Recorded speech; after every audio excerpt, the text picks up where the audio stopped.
Hello student, welcome back to my channel Samrat academy. Student, जितने बच्चे 2024 board exam की तैयारी कर रहे हैं उनके लिए वीडियो बहुत ही ज्यादा इंपॉर्टेंट है। आज मैं आप लोगों को मॉडल पेपर बताने वाला हूं, वो भी 2024 का। ठीक है, देखो 2024 का मॉडल पेपर मैं आप लोगों को बताने वाला हूं और मैं इससे प्रिंट आउट करके निकलवा लिया हूं।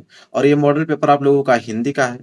और इस मॉडल पेपर का अगर तैयार कर लेते हो अच्छे से, जितने भी क्वेश्चन है सारे क्वेश्चंस को कवर कर लेते हो तो 80 से लेकर 85 नंबर तक यहाँ से इस मॉडल पेपर से क्लियर हो जाएंगे। ठीक है, एक वायरल मॉडल पेपर है, इस पेपर को अच्छे से तैयार कर लो। देखो, सबसे पहले बात करें हम तो इस बार भी आप लोगों का जो नंबर रहेगा 70 नंबर का पूर्णांक आप लोगों का रहेगा, 70 नंबर का पेपर आएगा। और समय की अगर हम बात करें तो समय भी आप लोगों का 3 घंटे 15 मिनट का समय मिलेगा। 3 घंटे 15 मिनट में इस पूरे के पूरे प्रश्न पत्र को आप लोगों को हल करना है। ठीक है, तो वीडियो को लाइक कर दो और इस वायरल पेपर को बहुत ही ज्यादा शेयर कर दो, सबके पास पहुंच जाए और सब लोग इस वीडियो के माध्यम से सारे लोग हिंदी में अच्छे से अच्छे नंबर लेकर आए। देखो, सबसे पहले यहाँ पे निर्देश हम पढ़ के बात सुनाए आप लोगों को। तो निर्देश पहला जो है वो है कि प्रारंभ के जो 15 मिनट मिलेंगे वो परीक्षार्थियों को प्रश्न पत्र पढ़ने के लिए निर्धारित है। ठीक है, जैसे 3 घंटे 15 मिनट का समय है ना, तो ये 15 मिनट का समय जो आप लोगों का है वो इस प्रश्न पत्र को पढ़ने के लिए दिए जाएंगे और 3 घंटे में इस पेपर को आप सॉल्व करोगे। अब आपकी मन, आप निर्देश को पढ़ो या ना पढ़ो, सीधा डायरेक्ट आप क्वेश्चन सॉल्व करने चले जाओ। लेकिन निर्देश पढ़ लोगे तो आपको मतलब सारी चीजें क्लियर हो जाएंगी। अगर दूसरा निर्देश बात करें तो कह रहा है कि जो ये प्रश्न पत्र है वो 2 खंड में विभाजित है, एक खंड अ में और दूसरा खंड ब में। मतलब हिंदी का जो पेपर है 2 खंडों में विभाजित है, खंड अ और एक खंड ब में विभाजित है। तीसरा है कि प्रश्न पत्र के खंड अ में जो होगा तो खंड अ में 20 बहुविकल्पीय प्रश्न रहेंगे। कितने? 20 बहुविकल्पीय प्रश्न है। और जिसका सही विकल्प का चयन कर कर आपको OMR शीट पर नीले अथवा काले बॉल पॉइंट पेन से सही विकल्प वाले गोले को क्या करना होगा? पूर्ण करना होगा। ठीक है, मतलब कि खंड अ में 20 ऑब्जेक्टिव क्वेश्चन रहेंगे और उनका आंसर आपको OMR शीट पे देना होगा। ठीक है, ऐसे बना होता है A, B, C और D। और जो आप लोगों का ऑप्शन सही रहेगा उसको अच्छे से आप लोगों को कलर करना पड़ेगा, उसको अच्छे से रंगना पड़ेगा, काला करना पड़ेगा। ठीक है, ये कहने की कोशिश कर रहा है। चौथा है कि खंड अ में बहुविकल्पीय प्रश्न हेतु प्रत्येक प्रश्न के लिए 1 अंक निर्धारित है। मतलब कि 20 क्वेश्चन रहेंगे और 20 नंबर के, एक क्वेश्चन 1 नंबर का रहेगा। इसके बाद पांचवा निर्देश है कि प्रश्न पत्र के खंड अ के प्रश्नों हेतु 1 घंटा अथवा खंड ब के प्रश्नों को हल करने हेतु 2 घंटे का समय निर्धारित है। इसका मतलब यह है कि खंड अ में जो 20 ऑब्जेक्टिव क्वेश्चन रहेंगे उसको हल करने के लिए 1 घंटे का समय दिया जाएगा और खंड ब में हल करने के लिए 2 घंटे का समय दिया रहेगा। अब आपका मन, चाहे आप 1 घंटा का समय दिया है ना तो आप चाहो तो 20 मिनट में कर लो, 30 मिनट में कर लो, आपका मन। लेकिन उन्होंने डिवाइड किया है कि 1 घंटे का समय आपको दिया जाएगा बहुविकल्पीय प्रश्न के लिए। अब आपका मन चाहे 10 मिनट में ही कर लो, फिर पूरा का पूरा समय आप खंड ब में दे दो। इसके बाद है कि प्रत्येक प्रश्न के सम्मुख उनके जो निर्धारित अंक दिए गए, मतलब हर प्रश्न के आगे उसका अंक बताया गया कि वो प्रश्न कितने अंक का है। देखो, यहाँ से आप लोगों को स्टार्ट होता है बहुविकल्पीय प्रश्न और खंड कौन सा? खंड अ। और पूर्णांक कितने नंबर का? 20 नंबर का है। देखो, पहला क्वेश्चन कितने नंबर का? 1 नंबर का है। क्या है कि उपन्यास भूले बिसरे चित्र के लेखक हैं। उपन्यास भूले बिसरे चित्र के लेखक। अब देखिए 4 ऑप्शन दिया होगा। देखिए 4 ऑप्शन दिया है। पहला प्रेमचंद्र, दूसरा है भगवती चरण वर्मा जी, तीसरा है यशपाल और चौथा है वृंदावन लाल वर्मा जी। ठीक है, तो उपन्यास भूले बिसरे चित्र के लेखक कौन है? तो यहाँ पे ऑप्शन बी जो है राइट आंसर हो जाएगा। कौन? भगवती चरण वर्मा जी। इनको आप अच्छे से ट्रिक लगा लेना और याद कर लेना। ठीक है, दूसरा अगर हम बात करें तो है कलम का सिपाही के लेखक कौन है? ठीक है, कलम के सिपाही के लेखक अमृत राय जी, गुलाब राय, मुंशी इंसाल्लाह खां जी कि वैद्यनाथ मिश्र जी। तो कलम के सिपाही के लेखक जो है वो है अमृत राय। मतलब ऑप्शन ए जो है इस प्रश्न का राइट आंसर हो जाएगा। बात करें तीसरा प्रश्न, तो ध्रुव स्वामिनी नाटक के लेखक।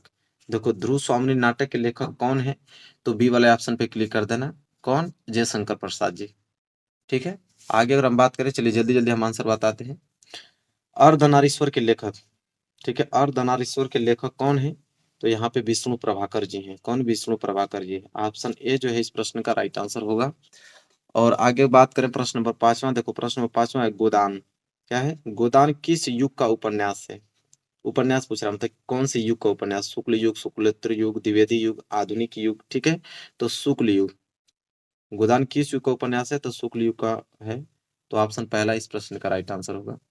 इसके बाद है कि मेरी आत्मकथा। मेरी आत्मकथा जीवनी के लेखक कौन है? ये जीवनी है। ठीक है, मेरी आत्मकथा जीवनी के लेखक डॉक्टर राजेंद्र प्रसाद जी, हजारी प्रसाद जी हैं, जयशंकर प्रसाद जी के आपके यहाँ पे डॉक्टर हरिवंश राय बच्चन जी हैं। ठीक है, तो हो जाएंगे ऑप्शन नंबर पहला पे डॉक्टर राजेंद्र प्रसाद जी। चलो 7वां देख लो। 7वां नोट करो, कृति। कंकाल के लेखक, ये जो कंकाल है एक कृति है और उसके लेखक कौन है? ठीक है, तो जयशंकर प्रसाद जी हैं। तितली हुआ, कंकाल हुआ, इरावती हुआ। ठीक है, ये सब जयशंकर प्रसाद जी की हैं। आगे बात कर लेते हैं 8वां, रस मीमांसा। देखो क्या है, रस मीमांसा के लेखक कौन है?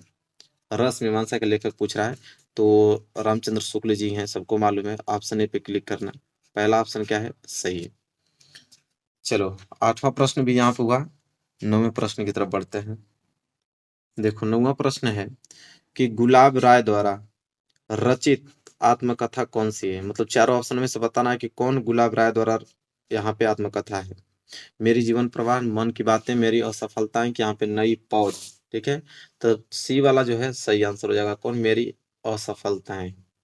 इसी तरह प्रश्न 10वां देख लो कि निम्न में से रीति काल की काल अवधि पूछ रहा है कि रीति काल की काल अवधि कितनी मानी जाती है? तो ऑप्शन ए पे ही क्लिक करना, क्योंकि 1643 से लेकर 1843 ईस्वी तक जो अवधि मानी जाती है वो रीति काल की काल अवधि मानी जाती है। प्रश्न 11 देख लो, हास्य रस से पूछ रहा है कि हास्य रस का स्थायी भाव क्या होता है? सबको मालूम है कि हास्य रस का स्थायी भाव हास्य होता है। पहला ऑप्शन सही हो जाएगा। देखो 12वां क्या है? 12वां प्रश्न है कि हे खगमृग है मधुकर श्रेणी तुम देखी सीता मृग नैनी। पूछ रहा है कि कौन सा रस है? ठीक है, कौन सा रस का उदाहरण है ये? खगमृग है मधुकर श्रेणी तुम देखी सीता मृग नैनी। ठीक है, तो ये जो है आप लोगों का करुण रस का उदाहरण है। बी वाले ऑप्शन पे क्लिक करना। 13वां है कि रोला के प्रत्येक चरण में कितनी मात्राएं होती हैं? ठीक है, और जो रोला होता है उसके प्रत्येक चरण में कितने मात्राएं होती हैं? 16 होती हैं, 20, 24 की यहाँ पे आपके 28 होती हैं। ठीक है, तो 24 मात्राएं होती हैं, सबको मालूम है। सी वाले ऑप्शन पे क्लिक कर देना।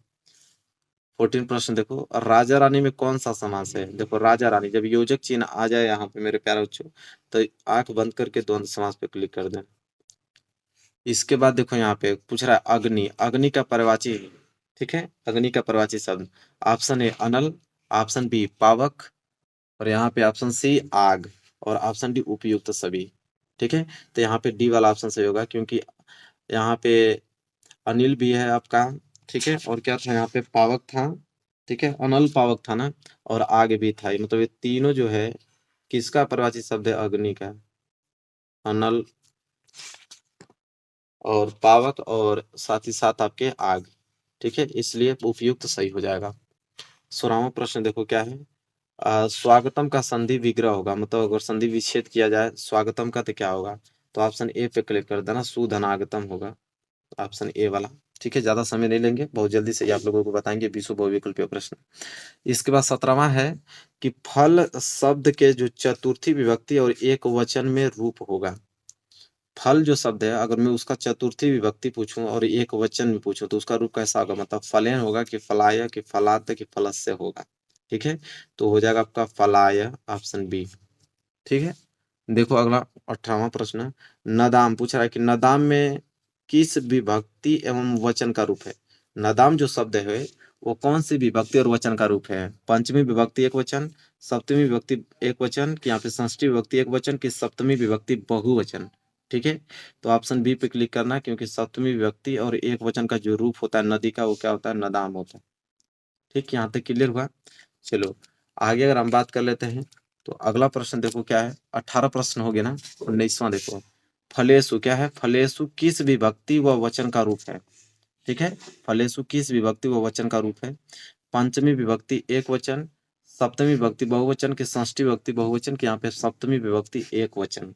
ठीक है, तो यहाँ पे बी वाला ही ऑप्शन सही होगा, सप्तमी विभक्ति बहुवचन। चलो लास्ट प्रश्न बहुविकल्पी देखो, खंड अ का, अपठ किस लकार का रूप होता है, लड लकार, लट लकार, लोट लकार के लिट लकार। तो अपठः किस लकार का रूप है? तो ये वाले ऑप्शन पे क्लिक करना, कौन सा? लड लकार। तो अभी तो खंड अ था जिसमें 20 बहुविकल्पीय था, जिसका हमने आंसर बहुत तेजी से आप लोगों को बता दिया। अब यहाँ से स्टार्ट होता वर्णनात्मक प्रश्न। अब वर्णनात्मक प्रश्न आते हैं खंड ब, और कितने नंबर का पूछा जाता है? 50 नंबर का, और 20 नंबर का बहुविकल्पीय, टोटल मिला के 70 नंबर का हो जाता है। चलो अब वर्णनात्मक प्रश्न देखें, देखो किस प्रकार वर्णनात्मक प्रश्न पूछा जाता है। अब देखो यहाँ से पहला प्रश्न स्टार्ट होता है वर्णनात्मक प्रश्न में, और पूछा जाता है पहला प्रश्न कि निम्नलिखित गद्यांश पर आधारित 3 प्रश्नों का उत्तर दीजिए। ठीक है, देखो 3 प्रश्न दिया है, पहला, दूसरा, तीसरा। अब कितने कितने नंबर का? एक प्रश्न करोगे तो 2 नंबर मिलेगा आपको, 2 नंबर यहाँ से, 2 नंबर यहाँ से, 2 नंबर यहाँ से, टोटल 6 नंबर आपको मिल जाएंगे। क्या है? गद्यांश। देखो पहला है कि प्रस्तुत अपठित अवतरण पाठ और लेखक का नाम लिखिए। मतलब कि आप लोगों का ये जो गद्यांश है, और इस गद्यांश में आपको बताना है कि कौन से पाठ से लिया गया है और इसके लेखक कौन है। ठीक है, देखो यहाँ पे लिखा है, कुसंग का जोर भयानक होता है, यह केवल नित्य और बुद्धि का ही नाश नहीं करता बल्कि बुद्धि का भी क्षय करता है। किसी युवा पुरुष की संगति यदि बुरी होगी तो उसके पैरों में बधी चक्की के समान होगी। तो ये जो है आप लोगों का मित्रता चैप्टर से लिया गया है, क्लास 10th हिंदी के मित्रता चैप्टर से, जिसके लेखक जो हैं आचार्य रामचंद्र शुक्ल जी हैं। ठीक है, कौन है? तो आचार्य रामचंद्र शुक्ल जी हैं। ठीक है, इसको नोट कर लेना, बहुत इंपॉर्टेंट आप लोगों के लिए है। ये जो है गद्यांश है, इस गद्यांश का पूरा आंसर आना चाहिए। दूसरा है रेखांकित अंश की व्याख्या। जहां तक यहाँ कुसंग का ज्वर भयानक होता है, यहाँ से लेकर यहाँ तक क्षय करता है, जहां तक अंडरलाइन किया गया है उसी का आप लोगों को व्याख्या बताना है, 2 नंबर मिल जाएगा। तीसरा कि युवा पुरुष की संगति के बारे में क्या कहा गया है, अब इसको लिखोगे तो 2 नंबर, मतलब कि 6 नंबर टोटल मिलेंगे।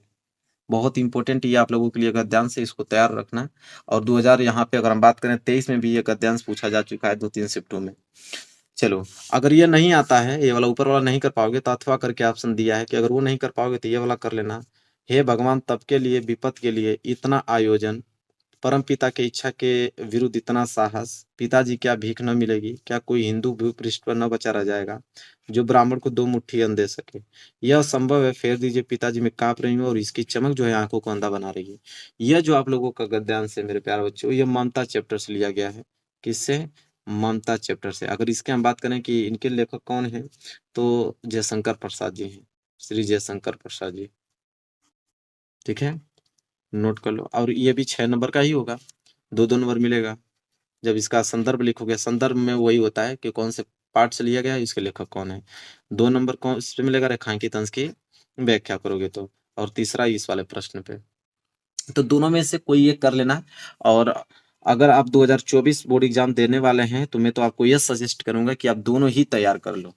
ठीक है, बहुत बड़ा नहीं होता है, लॉजिकल होता है, आराम से अपने से भी बना के लिख लोगे, दोनों ही याद कर लो। चलो, अब यहाँ से स्टार्ट होता है प्रश्न नंबर दूसरा। तो प्रश्न नंबर पहला में क्या था? गद्यांश। और प्रश्न नंबर दूसरा में अब स्टार्ट होगा आपका पद्यांश, कि दिए गए पद्यांश पर आधारित 3 प्रश्नों के उत्तर दीजिए, और ये भी आपका 6 नंबर का ही रहेगा। जैसे ये वाला, चरण कमल बंदो हरिराई, जाकी कृपया पंगु गिरी लेहो, अभी पीछे दिया हुआ है, पहले इसको नोट कर लेना। देखो दिया है, अंधे को सब कुछ दर्शाई, बहिरे सुने गंगू पुनि बोले, रंक चले सिर छत्र धराई, सूरदास स्वामी करुणा में बार बार बंदो होती ही पाई। ये जो आप लोगों का पद्यांश है मेरे प्यारे बच्चों, बहुत ही ज्यादा इंपॉर्टेंट है। ठीक है, और यह सूरदास द्वारा रचित सूर सागर ग्रंथ से लिया गया है, पद से। ठीक है, इसमें भी 3 क्वेश्चन दिया है 2-2 नंबर के। पहला, इस पद्यांश का आप संदर्भ लिखो। दूसरा, रेखांकित अंश की व्याख्या करो। और तीसरा, उपयुक्त पंक्ति में कौन सा अलंकार है। ठीक है, तो 6 नंबर आप लोगों को मिल जाएगा। अगर ये नहीं कर पाओगे तो अगला ऑप्शन भी आपको दिया है, अथवा करके, जैसे उसमें दिया था पहले वाला में, कि अगर ये नहीं कर पाते हो तो ये कर लो। सुनी सुंदर बैन सुधारा साने, सयानी है जानकी जानी भली। देखो पूरा दिख रहा होगा मैं क्या पढ़ूं। ये दोनों ही बहुत ही ज्यादा इंपॉर्टेंट हैं, ये दोनों बहुत आईएमपी हैं, ये दोनों बहुत आईएमपी आप लोगों के क्या है, पद्यांश। इसी तरह दोनों गद्यांश भी इंपॉर्टेंट है, दोनों को तैयार कर लेना। ठीक है, और ये जो है सुनी सुंदर वन सुधारा साने, ये आपका वनपथ शीर्षक से लिया गया है, जिसके जो वो हैं कवि जो हैं वो स्वामी तुलसीदास जी द्वारा लिखित है यह पद्यांश। तो इसको नोट कर लेना और याद कर लेना। यहाँ पे 3 प्रश्न दिया है, वही 2-2 नंबर का, तो दोनों में से कोई एक ही करना है, ठीक है? दोनों मत करना, दोनों में से कोई एक ही करना, क्योंकि अथवा करके दिया है ना। दोनों में से कोई एक करोगे तो यहाँ पे 6 नंबर मिल जाएँगे। और मैं आपसे रिक्वेस्ट करता हूँ कि दोनों को ही आप याद कर लेना, दोनों को ही अच्छे से तैयार कर लेना, ठीक है? तो 12 नंबर क्लियर हो गया कि नहीं? 6 नंबर पहले प्रश्न से, 6 नंबर दूसरे प्रश्न से। तीसरा प्रश्न देखो क्या है कि दिए गए संस्कृत गद्यांश में से किसी एक का संदर्भ सहित हिंदी में अनुवाद कीजिए, ठीक है? देखो ये संस्कृत का गद्यांश है। अभी तो हम लोग हिंदी का गद्यांश पद्यांश देख के आए हैं, प्रश्न नंबर पहला में, प्रश्न नंबर यहाँ पे दूसरा में। अब प्रश्न नंबर तीसरा में संस्कृत का गद्यांश, जो कि कितना नंबर दिलाएगा? 5 नंबर। देखो 2 ठे है, ऐसा नगरी भारतीय संस्कृति संस्कृत भाषा चस्य। ये जो आप लोगों का संस्कृत का गद्यांश है वाला, जो ऊपर वाला देख रहे हो, ये भारतीय संस्कृति चैप्टर से लिया गया है, ठीक है? मतलब कौन से? वाराणसी नामक पाठ से। ये जो है ऐसा नगरी भारतीय संस्कृति है, ठीक है? ये जो लाइन आप लोगों का जो ये गद्यांश लिया गया है, ये कौन से चैप्टर से लिया गया है? वाराणसी नामक पाठ से लिया गया है। इसको तैयार कर लेना। अगर ये नहीं कर पाते हो तो अथवा करके ऑप्शन एक और दिया है, मानव जीवन से संस्करण संस्कृति। ये जो है यह भारतीय संस्कृति से लिया गया है। तो पहला वाला तो वाराणसी चैप्टर से लिया गया है, ठीक है? और दूसरा जो है वो आप लोगों का भारतीय संस्कृति से लिया गया है। तो दोनों आप लोगों की ये जो संस्कृत के गद्यांश से तैयार होने चाहिए, क्योंकि 5 नंबर का सवाल है, 5 नंबर मिल जाएगा, दोनों में से कोई एक करोगे तो। और दोनों ही इंपॉर्टेंट है, दोनों तैयार कर लेना। मैं कहा हूँ शुरू में कि इस प्रश्न पत्र जो में ये बना हुआ है, इसको अगर आप तैयार कर लेते हो तो 80 से लेकर 85 नंबर आप लोगों को क्लियर हो जाएंगे। तो 100% क्लियर होंगे, बस आप लोग जितने प्रश्न है सबको तैयार रखना। चलो प्रश्न नंबर 4 देखो कि दिए गए संस्कृत का पद्यांश, ये तो ऊपर वाला गद्यांश था संस्कृत का, ये पद्यांश आ गया, और ये भी कितने नंबर का? 5 नंबर का ही है, ठीक है? संदर्भ सहित हिंदी में अनुवाद करना है। देखो अभी दोनों को देख लो। मानो हित्वा प्रियो भवति क्रोध हित्वा न सोचती काम हित्वा वर्थवान भवति लोभ हित्वा शुभी भवेत्, ठीक है? ये दोनों आप लोगों के जो पद्यांश दिखाई दे रहे हैं, दोनों में से हालांकि कोई एक ही करना है, तो पहला ऊपर वाला कर लो या तो नीचे वाला कर लो। और ये 5 नंबर के लिए है, बहुत ही इंपॉर्टेंट है, ठीक है? इन दोनों को आप लोगों को तैयार कर लेना है, बहुत छोटा सा होता है इसका अनुवाद, और यहाँ से 5 नंबर आपको मिल जाएगा। बात करें प्रश्न नंबर 5वें में, प्रश्न नंबर 5वें में है कि अपने पठित खंड काव्य के आधार पर निम्नलिखित प्रश्नों में से किसी एक का उत्तर दीजिए। जैसे पहला है आप लोगों को, देखो 3 नंबर का आता है खंड काव्य। अब ध्यान से इस बात को सुनना। पहला मुक्ति दूत खंड काव्य है, ठीक है? और इधर पीछे बहुत सारे दिया हुआ है। जैसा दूसरा अगर हम बात करें, ज्योति जवाहर है। तीसरा मेवाड़ मुकुट है। फिर अग्र पूजा है। फिर जय सुभाष खंड काव्य है। मातृभूमि है। कर्ण है। करमवीर भरत है, ठीक है? और यहाँ बात करें तो तुमुल है। तो बहुत सारे हैं, तो बहुत सारों में से आपका ये होगा कंफ्यूज कि मतलब कि इनमें से कौन करें। तो ये नहीं कि आपको कोई भी आ रहा है तो कोई भी कर लोगे। देखो जब आप पढ़ने जाओगे ना, तो आपका क्वेश्चन बैंक जो है, क्वेश्चन बैंक में या बुक में, ठीक है, दोनों में से किसी एक में देख लेना। जब खंड काव्य देखोगे ना, तो हर खंड काव्य के नीचे जिला का नाम लिखा रहता है, ठीक है? हर खंड काव्य के नीचे, ठीक है, जिला का नाम, उसमें जिला का नाम अपना देख लेना कि कौन से जिले में तुम आते हो, तो कौन सा खंड काव्य याद करना पड़ेगा। वो डिस्ट्रिक्ट वाइज डिवाइड होता है, ठीक है? ये नहीं कि कोई भी आ गया तो कोई भी लिख दोगे। कौन से डिस्ट्रिक्ट के हो तो वही आप लोगों को पढ़ना पड़ेगा, एग्जाम में वही लिखना पड़ेगा, ठीक है? चलो इसके बाद प्रश्न नंबर 6 देखो। दिए गए लेखकों में से किसी एक का जीवन परिचय लिखते हुए उनकी एक प्रमुख रचना का उल्लेख कीजिए। अभी ये तो बहुत सिंपल है, इसमें तो 10 नंबर आसानी से मिलते हैं। लेखक का जीवन परिचय, वो भी आप लोगों का रचना सहित। 3 नंबर जीवन परिचय पे मिलता है, 2 नंबर आपके रचना पे मिलता है, तो तैयार रखना है। देखो डॉक्टर राजेंद्र प्रसाद, जयशंकर प्रसाद, आचार्य रामचंद्र शुक्ल, इन तीनों में से किसी का भी 2 लोगों का अगर याद है तो यही आता है बार बार, मतलब इन्हीं में से आता है, इसका नहीं पूछता है। और हमेशा 10, यहाँ से 10 नंबर तो फ्री में ही मिलते हैं, समझ लो। तो यहाँ पे तैयार कर लेना। इसी तरह दिए गए कवियों में से किसी एक का जीवन परिचय। अब ये कवि का जीवन परिचय जो कि 5 नंबर दिलाएगा, लेकिन याद रखना रचना जरूर लिखना है, क्योंकि रचना में 2 नंबर मिलता है। रचना भूल जाओगे 2 नंबर कट जाएगा। तो गोस्वामी तुलसीदास, सुमित्रानंद पंत, महाकवि सूरदास, इन दोनों लोगों, इन तीनों में से किसी 2 का याद कर लेना आप लोग। यहाँ से आप लोगों के 10 नंबर तो फ्री में मिल जाएंगे जीवन परिचय से। 7वां प्रश्न में है, ये भी 2 नंबर जो है भी फ्री में ही मिलता है, क्योंकि बोला है कि अपनी पाठ्य पुस्तक में से कंठस्थ कोई एक श्लोक लिखिए जो इस प्रश्न पत्र में ना आया हो। अभी हमने पीछे आप लोगों को दिखाया संस्कृत का पद्यांश, तो संस्कृत का पद्यांश वो श्लोक ही होता है। ये नहीं कि जो पीछे आया था उसी को उठा के हम लिख दे, नहीं। आपको उसमें बोला है कि जो इस प्रश्न पत्र में ना आया हो, मतलब उन दोनों के अलावा कोई तीसरा आपको अलग से लिखना पड़ेगा, तभी आपको 2 नंबर मिलेगा। ये नहीं कि वही उठाकर लिख दें तो बिल्कुल नहीं मिलेगा, कट भी जाएगा। इसके बाद 8वां है कि निम्नलिखित में से किन्हीं 2 प्रश्नों का उत्तर संस्कृत में दीजिए। देखो 4 प्रश्न दिया है ना, इन चारों में से किसी 2 प्रश्नों का उत्तर देना है, वो भी संस्कृत में। और वो भी 2 प्रश्नों का उत्तर दे देते हो सही-सही, तो 2-2 नंबर के हिसाब से 4 नंबर आपको मिल जाएँगे, मतलब एक प्रश्न 2 नंबर का है। फिर 9वां प्रश्न देखो, निम्नलिखित में से किसी एक पर निबंध लिखिए। निबंध या 9 नंबर का नहीं, इस बार 7 नंबर का पूछा जाएगा निबंध। कितने नंबर का? 7 नंबर का निबंध हो गया है इस बार, क्योंकि सिलेबस इस बार 30% कटा नहीं है, इस बार पूरा फुल सिलेबस आप लोगों का है। ठीक है? तो अब जो है आप लोगों का निबंध 7 नंबर का कर दिया गया है। देखो पर्यावरण संरक्षण के उपाय, आतंकवाद कारण एवं निवारण, जो मैं आप लोगों को इसमें लिखा हूँ, इसमें से अगर आप पाँचों का पाँचों आप लोग तैयार कर लेते हो, तो इससे 4 ही आता है। जैसे जनसंख्या लाभ हानि, नारी शक्तिकरण, मेरे पे वीडियो बना हुआ है, चैनल पे जाके देख लेना कि निबंध बाय सम्राट अकेडमी, मोस्ट इम्पोर्टेंट निबंध बाय सम्राट अकेडमी, तो आ जाएगा वहाँ से आप लोगों का पूरा लिखित, और वहाँ से आप लोग 7 नंबर बिल्कुल क्लियर कर लोगे इस बार। मैं पूरा सॉल्यूशन सहित दिया हूँ। अन्यथा कमेंट करना, फिर अपडेट करके मैं नया से टाइप करके आप लोगों को अच्छे से वीडियो बना दूंगा निबंध पे, जो कि 7 नंबर सबसे ज़्यादा नंबर का पूछा जाएगा तो क्लियर हो जाएगा। तो यह वायरल पेपर था जो कि हमने आप लोगों को मॉडल पेपर बता दिया, और इस मॉडल पेपर को शेयर कर दो जाकि सबके पास पहुंच पाए और सभी लोग अच्छे नंबर लेकर आ पाए। वीडियो को लाइक कर देना, चैनल पे न हो तो चैनल को सब्सक्राइब कर देना। इस बार टारगेट ही 90 और 95% का लेकर चल रहा हूँ मैं, और बोर्ड एग्जाम आते आते मैं सारी चीज़ें आप लोगों को कवर करा दूंगा।